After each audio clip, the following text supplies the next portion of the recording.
Bonsoir à toutes et à tous, ravis de vous retrouver pour de nouvelles conversations spéciales. On fait le point ensemble sur nos jours de guerre. Des perspectives de paix élargies et probablement, on l'espère en tout cas, un accord pour la fin de la guerre à Gaza et la libération des otages. Ils sont toujours 50 entre les mains du Hamas, d'autres organisations terroristes ou de civils à l'intérieur de la bande de Gaza depuis 632 jours maintenant. Édition spéciale sur i24 News.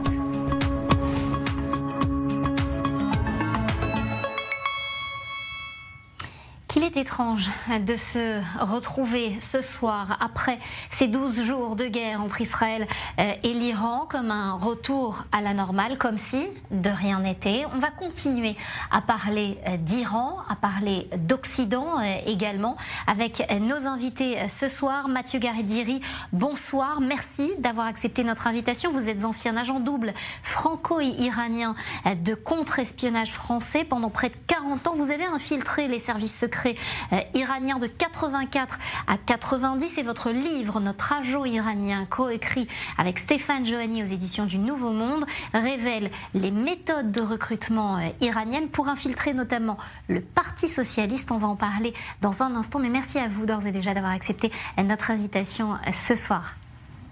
Bonsoir madame, merci pour votre invitation.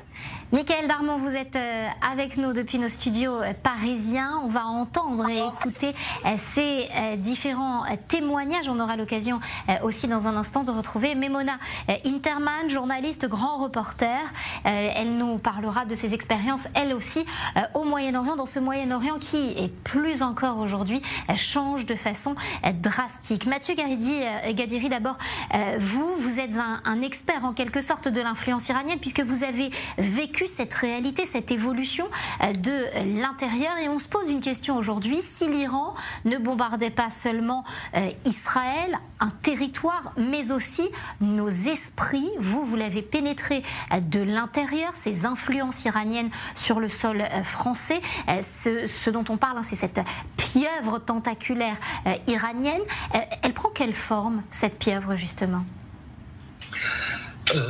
Quand le ministère du renseignement iranien a été créé en 1983, avec l'aide des soviétiques, nous, on voulait absolument savoir comment le service secret iranien fonctionnait, quel était leur objectif en Occident, en France, et surtout connaître également leurs agents opérationnels et dormants. Et c'est là que nous avons appris que, premièrement, leur objectif, c'était de s'approcher des intellectuels et des personnalités de la gauche et de l'extrême gauche en France, et pour trouver des agents d'influence. C'est-à-dire, il y a pratiquement plus de 40 ans, ils cherchaient déjà à trouver des relais en France pour faire passer leur message et infiltrer la gauche et l'extrême gauche française. Justement, Mathieu, quels sont les messages que l'Iran, à cette époque-là, au moment où vous tentiez d'infiltrer ces systèmes, quels étaient les messages que l'Iran tentait de véhiculer? On parlera après de à qui ils les ont véhiculés. Pour eux, il fallait trouver des personnalités et des éléments de gauche qui remplissaient 3 conditions. Premièrement, il fallait qu'ils soient anti-impérialistes. Deuxièmement, anticolonialistes. Troisièmement, antisionistes. C'était les 3 prérequis pour arriver à pénétrer ces différents milieux. Alors on parle de tout plein de milieux différents, des journalistes, des chercheurs, des universitaires, des hommes politiques. Quels moyens ils utilisaient pour pénétrer ces milieux ?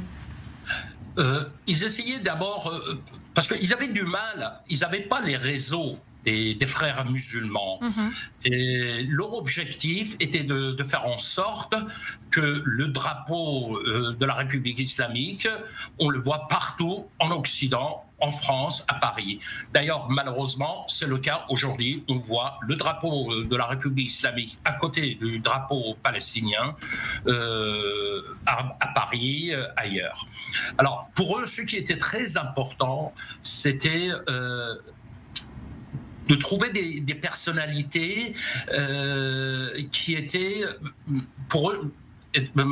pour qui c'était important la lutte du peuple palestinien. C'est-à-dire qu'ils ont utilisé comme fonds de commerce la lutte du peuple palestinien. C'est l'Iran. Et c'est l'ayatollah Khomeini qui a inventé d'abord le mot islamophobe. Deuxièmement, c'est lui qui a voulu que le drapeau palestinien soit partout, pour commencer. Et ça s'est passé comme ça. C'est-à-dire petit à petit, dans toutes les manifestations de la gauche et de l'extrême gauche française, on a vu apparaître le drapeau palestinien. Je vous rappelle que dans les années 70, dans les manifestations de la gauche et l'extrême gauche, on ne voyait pas le drapeau palestinien. C'est-à-dire avant la révolution islamique en Iran. On voyait les gauchistes avec le kéfier, c'était le maximum.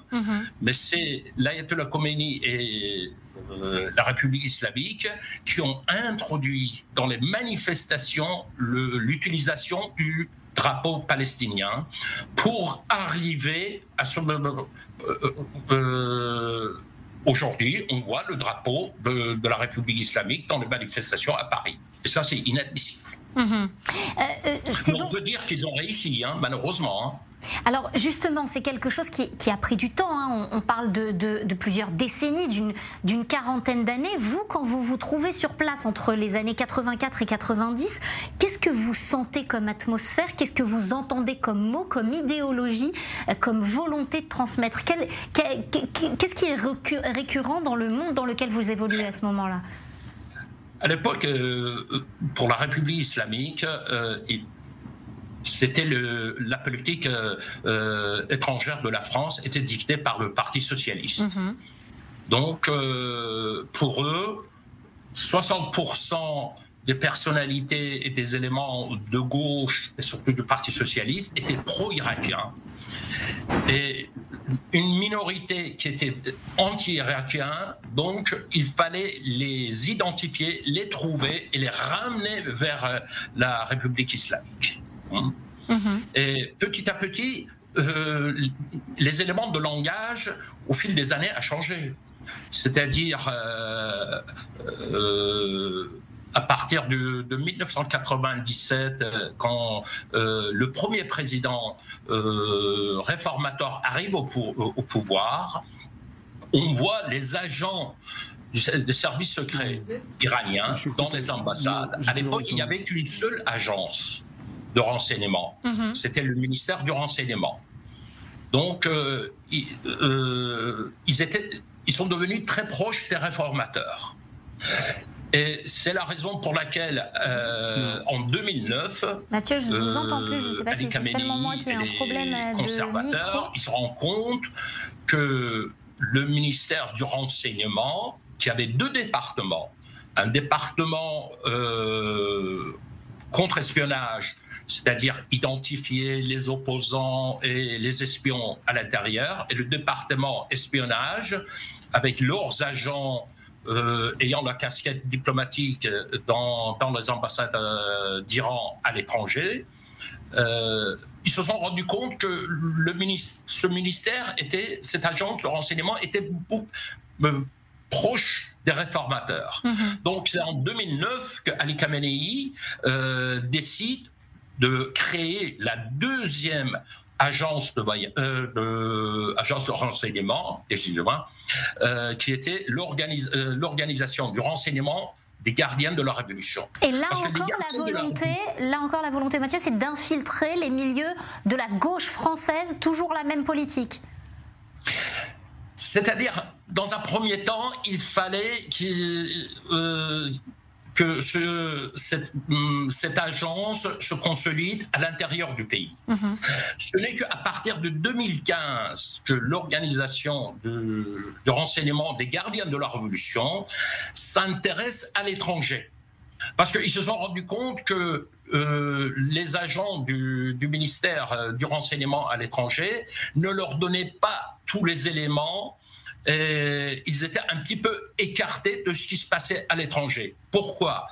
Parce que les agents du ministère de renseignement dans les ambassades, ils essayaient de donner des éléments de langage aux agents d'influence qu'ils avaient trouvés parmi les chercheurs, parmi les journalistes, des avocats, des pharmaciens, des médecins, des étudiants. C'était des éléments de langage des réformateurs, c'est-à-dire, attention, si ce régime s'écroule, ça va être le chaos en Iran et dans la région. Donc, il veut mieux soutenir plutôt les réformateurs, de faire des changements en douceur en Iran, que de renverser la République islamique. C'est très intéressant, Mathieu, ce que vous dites, et je voudrais interpeller Michaël Darmon à ce sujet, puisque c'est tout à fait le discours qu'on a entendu aujourd'hui lors de l'attaque préventive d'Israël en Iran. On a entendu ces termes de la part du président Macron. Il faut tout faire pour ne pas arriver au chaos. Donc on est tout à fait là dans une reprise de cette rhétorique, de ce narratif mis en place par la République islamique. Oui, parce que bien évidemment, on sait très bien qu'il y a eu des interventions étrangères dans l'histoire qui ont permis, qui ont fait en sorte que des régimes qui étaient ennemis de l'Occident et de la démocratie aient pu disparaître. Il suffit simplement de se rappeler comment la coalition internationale occidentale s'est organisée pour éliminer Daesh, pour bien voir qu'il y a déjà des interventions qui sont légitimes pour pouvoir justement faire tomber des régimes. Ça, c'est une première des choses. Ce qui est passionnant avec ce que raconte notre invité, c'est que effectivement, ça nous ramène et ça nous permet de comprendre ce que d'autres expliquent depuis maintenant plusieurs mois, en particulier à travers le dernier livre de Michel Onfray. Je repense à lui parce qu'on l'avait effectivement reçu sur ce sujet-là, qui s'appelle L'autre collaboration et qui remonte aux sources effectivement de l'islamo-gauchisme en France et qui montre bien à quel point très profondément il y a eu une volonté idéologique et politique d'accueillir avec bienveillance des discours qui émanaient de la République islamique, des frères musulmans et de tous ceux qui effectivement se rejoignent sur l'idée d'être anticolonial, anti-impérialiste et donc antisioniste. Et donc en fait c'était la matrice déjà de cette intersection idéologique à laquelle maintenant on assiste. Et effectivement l'émergence des drapeaux palestiniens devenus le symbole d'une radicalité, c'est le symbole d'un mouvement politique sans leader. C'est uniquement maintenant un drapeau qui est le symbole d'une radicalité qui dit beaucoup plus de choses que ce qu'il désigne en réalité, qui aujourd'hui est la marque tangible effectivement de cette influence. Mathieu Kadiri, pourquoi selon vous les dites élites, cette gauche contestataire en tout cas, elles sont fascinées par ces révolutions lointaines, au point de crier au chaos si on risquait de les faire tomber? Qu'est-ce qui fascine autant d'après vous? Vous savez, dans le temps, nous avions l'international socialiste. Aujourd'hui, nous avons l'international islamiste. C'est-à-dire les deux frères ennemis, les chiites d'Iran et les sunnites des frères musulmans, ils ont un objectif commun, c'est-à-dire islamiser l'Occident. Mais ils ne peuvent pas islamiser l'Occident tant qu'ils n'ont pas anéanti Israël. Donc, ils sont tous les deux d'accord pour combattre Israël. C'est-à-dire, première étape pour anéantir la civilisation occidentale. Le système démocratique en Occident, c'est d'attaquer Israël. Ils sont d'accord tous les deux. Mais leur fonds de commerce et leur point commun, c'est la lutte du peuple palestinien. C'est-à-dire qu'ils s'en fichent complètement de ce qui peut arriver aux Palestiniens, tout ça. Mais le drapeau, qui maintenant qui signifie rien du tout, mais ce drapeau palestinien les réunit et ils sont ensemble. Et l'objectif final, c'est l'Occident. Mais ils doivent passer par Israël. C'est la raison pour laquelle, tant qu'ils n'ont pas compris la gauche et l'extrême gauche française, qui est devenue antisémite. C'est-à-dire, dans les années 60-70, il n'y avait pas de slogan dans les manifestations contre Israël. Oui. Mais aujourd'hui, d'abord, être antisémite maintenant, c'est une infraction en France. Donc, ils font quoi? Il y a un vide juridique antisioniste. Donc, tant que ces idiots utiles en Occident n'ont pas compris que attaquer Israël, condamner Israël, parce que moi je vais vous dire franchement, je suis d'origine iranienne et je pense que l'Israël est en train de faire le sale boulot à la place de l'Occident. On doit beaucoup à l'Israël.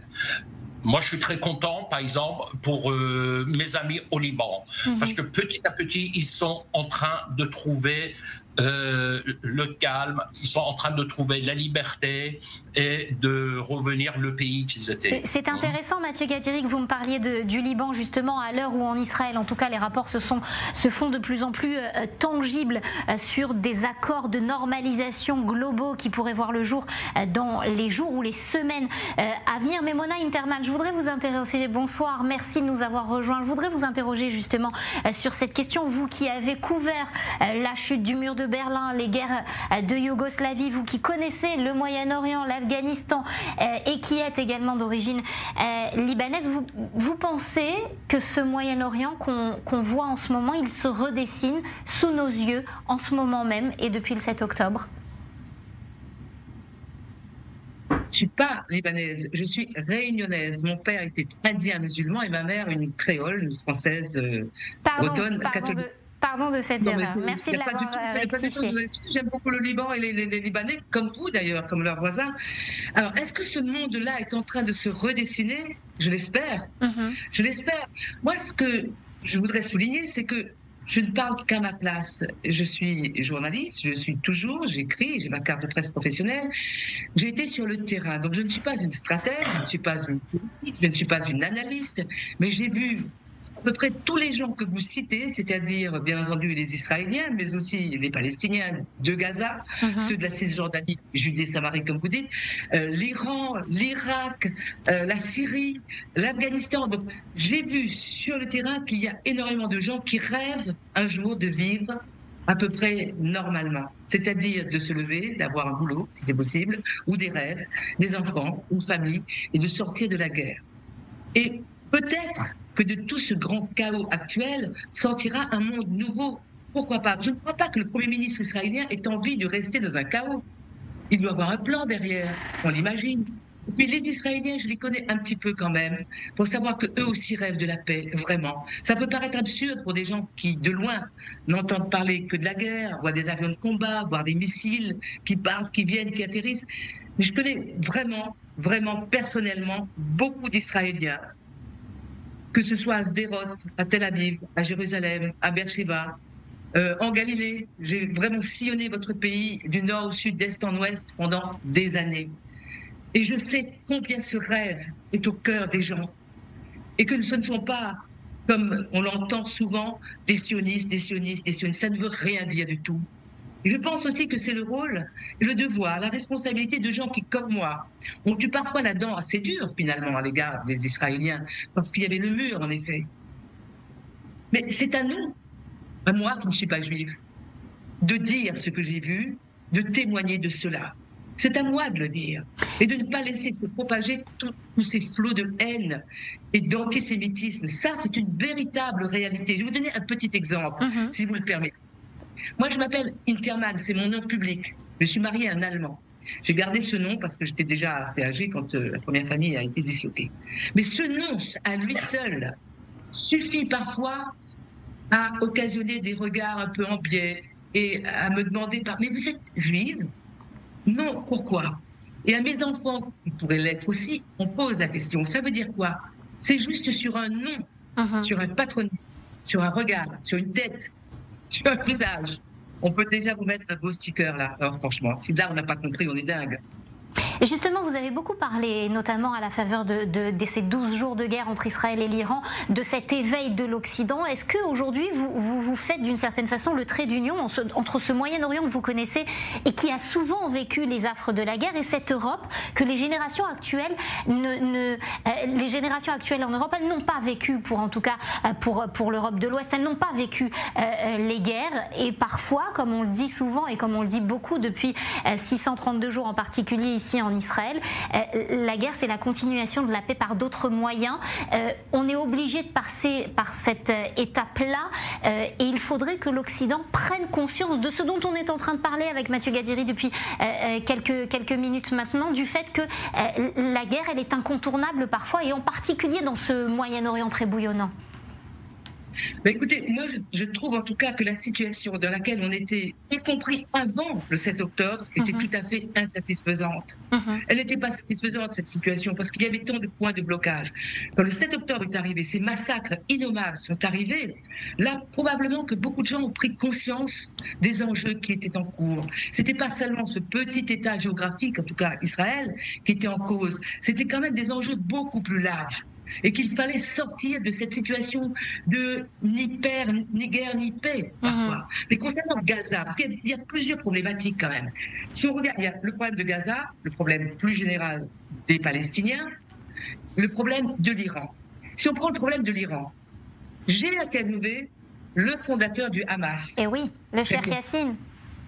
Cheikh Yassine. Une des premières choses qu'il médite, une des toutes premières choses de cette interview qui se trouve à l'Institut national de l'audiovisuel, c'est qu'il fallait détruire l'État d'Israël.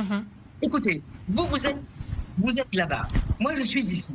Est-ce que ça peut me satisfaire qu'un État au monde annonce depuis 45 ans qu'il va détruire son voisin? Et là, dans ce contexte, on se dit dans 3 mois, 6 mois, 1 an, 2 ans, peu importe, mais qu'il va détruire cet État. Est-ce que c'est admissible? Sûrement pas. Sûrement pas. Donc il fallait y aller. Voilà, c'est brutal ce que je suis en train de dire. On va me traiter de chienne. Est-ce que vous avez la sensation, Maïmouna Interman, d'être entendu, d'être écouté? Puis on donnera la parole ensuite à Michael Darmon et à Mathieu Gadiri. Alors, quand j'interroge des jeunes, par exemple, et je vois souvent des jeunes dans des lycées, il y a même un lycée qui porte mon nom à l'île de la Réunion. Je vais dans des collèges. Ce sujet sont absolument abstraits. C'est-à-dire qu'on n'en parle pas assez à l'école, il n'y a pas assez de formation, d'information, mais concrète, basique, factuelle, et même pour le grand public, c'est tellement vague. Alors quand il y a la guerre, c'est vrai que ça intéresse un peu plus, parce qu'il y a plus d'images qui circulent et on essaie quand même des points de vue très abrasifs, mais sur la connaissance réelle des sujets et des enjeux, peu de gens. Un jour, j'étais en Israël. Je tournais un reportage. C'était au moment c'était un anniversaire en Israël. Et j'étais à un endroit où quelqu'un, un Israélien, m'a expliqué. Il me dit, vous savez, d'ici, on est à 700 km de Bagdad. Ça donne idée quand même de l'étroitesse de ce mouchoir de poche tellement explosif. Ce sont ces sujets-là qui devraient revenir à la une et expliquer et sortir de ces accusations permanentes que les Israéliens veulent à tout prix aller à la conquête, qu'ils veuillent se défendre, mais comment ne pas comprendre vraiment après ce qui s'est passé après la Shoah et puis surtout cette piqûre de rappel terrible du 7 octobre. Ils attendraient quoi?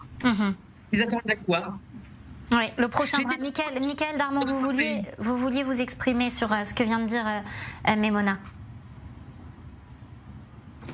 Oui, effectivement, ce témoignage était très important, très intéressant, surtout quand elle restitue sa conversation avec le Cheikh Yassine donc, du Hamas et son projet politique, si je puis le dire, parce que c'est bien là, au fond, on touche bien du doigt à quel point il y a un fourvoiement intellectuel de la part de ceux qui, depuis le 7 octobre, consistent à faire du Hamas un mouvement de résistance. Parce que la différence, et c'est une fois de plus l'évolution à laquelle on assiste, et qui nous renvoie en fait à cette période de 93, à cette période où il y a eu ces accords d'Oslo, parce que face à Israël, il y avait un Yasser Arafat, avec tout le passé qu'on lui connaissait bien sûr, il y avait l'OLP qui avait décidé à ce moment-là de créer et de faire en sorte que se crée un État palestinien à côté de l'État d'Israël.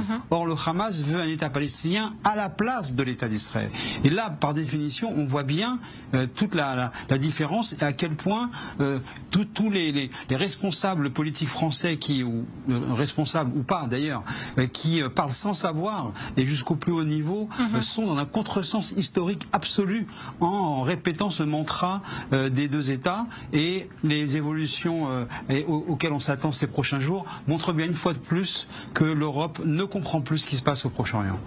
Que la France en particulier, je reviendrai vers vous Maïmona dans un instant, et sûrement à la traîne de ces changements. Mathieu, une question puisqu'il s'agit d'action. Vous aviez été donc agent double franco-iranien. Les services français étaient au courant donc de ces activités, de cette emprise iranienne sur le sol français.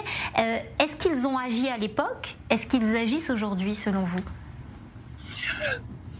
Si vous permettez, je voudrais d'abord dire quelque chose. En tant que franco-iranien, la majorité absolue des Iraniens sont fatigués. Ils veulent la paix, ils veulent vivre normalement, librement, et ils détestent ce régime, et ils ne veulent pas de la République islamique. Et les responsables, tout le régime a compris ça, surtout au bout de 12 jours de guerre. C'est-à-dire, les Iraniens, depuis des années, n'arrêtent pas de dire l'Israël nous a rien fait. Nous, on n'a rien contre l'Israël. Je vous rappelle que avant la Révolution, l'Iran c'était le seul pays où il y avait l'ambassade d'Israël. Et depuis avec des rapports très intenses, très profonds et très étroits entre les deux pays. Vous sentez, Mathieu, des amis, quand vous discutez avec vos proches qui sont encore sur place en Iran, il y a toujours cette volonté, après ces 12 jours, de renverser le régime, de tourner la page de ce régime. Vous la sentez, cette volonté? C'est incroyable le soutien et la réaction des Iraniens concernant les opérations d'Israël. C'est-à-dire, ils n'arrêtent pas, avant les attaques d'Israël, ils étaient tout le temps sur les réseaux sociaux et ils remerciaient Israël. Ils n'arrêtaient pas de dire « Bibi, merci ». Par exemple, il y avait une vidéo, après ils ont arrêté la jeune fille qui l'a tournée. Ils montraient la plaque d'une rue dans Téhéran, de Hassan Nasrallah. Ils disaient « C'est pas grave, bientôt ça va être la rue de Bibi ». Vous voyez? Donc, les Iraniens, ils veulent plus de ce régime. Les Iraniens, ils veulent la paix. Ils veulent vivre tranquillement. Ils veulent un régime démocratique et laïque. Moi, ce que je vois en France, c'est que les agents d'influence de la République islamique, ils sont tellement actifs sur les chaînes publiques, et ils n'arrêtent pas de dire le pauvre Iran, l'Iran, si ce régime change, ça va être le chaos. C'est-à-dire un discours que les Iraniens, ils ont commencé à propager partout dans le monde il y a 40 ans. Justement, Mathieu, si vous le voulez bien, on va donner la parole à Maïmona un instant, puisque Maïmona, quand vous avez couvert la chute du mur de Berlin, on aimerait aujourd'hui comparer ces deux événements, se dire que d'ici quelques jours ou quelques semaines, il y aura une chute avec un renouveau, avec une libération de ce peuple iranien. Est-ce que vous humez, j'ai envie de dire, la même volonté, la même puissance de révolution aujourd'hui en Iran qu'à l'époque à Berlin? Écoutez, franchement, je ne suis pas devin et je ne vis pas en Iran. Mais je peux imaginer qu'il y ait cette aspiration-là, absolument. Il faut rêver. Si on ne rêve pas, rien n'arrivera. Mais s'ils avaient le choix de voter comme en Israël, peut-être qu'ils pourraient le montrer, non? Parce qu'Israël, c'est quand même la seule démocratie du coin, il faut le rappeler. Il faut le rappeler. Alors, est-ce que je peux revenir une seconde sur la question de l'État palestinien? Je pense qu'en Israël, vous êtes au pied du mur, vous êtes là, c'est vous qui vivez là-bas, et vous savez combien c'est compliqué. Je sais d'expérience que nombre d'Israéliens ne rejettent pas systématiquement l'idée d'un État palestinien. Mais est-ce que c'est le cas maintenant? Est-ce qu'il faudrait proclamer cet État maintenant? Là est la question. Est-ce que maintenant, alors que vous avez encore des otages, 50 je crois là-bas, tout à fait, morts ou vifs, on ne sait pas, après 1 an et demi, est-ce que c'est maintenant qu'il faudrait proclamer cet État? Est-ce que ça ne serait pas considéré un peu comme une sorte de récompense pour le Hamas? Et même une sorte de défi par rapport à l'autre partie du territoire palestinien, ce que nous appelons communément la Cisjordanie et vous, la Judée-Samarie. Parce que n'oublions pas qu'en 2007, en juin 2007, je m'en souviens parfaitement, j'étais sur place à ce moment-là, il y a eu une terrible guerre entre le Hamas et l'OLP. Et si vous saviez les horreurs que les militants, les combattants du Hamas avaient fait sur les gens de l'OLP, mais c'était inimaginable. Donc, donner une espèce de quitus, créer un État, annoncer un État maintenant, ça me laisse. Je ne dis pas que je suis contre, mais je me dis, mais ça va produire quoi? Avec qui? Qui se verra à la tête de cet État? Fait de quoi?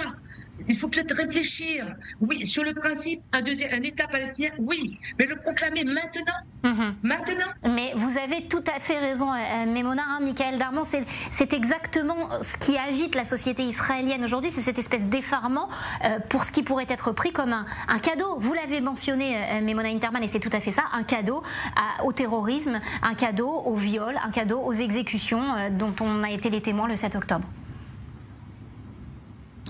Il n'est pas certain que les promoteurs de cette décision qui consiste à dire effectivement il faut aujourd'hui reconnaître l'État palestinien soient conscients de ses conséquences.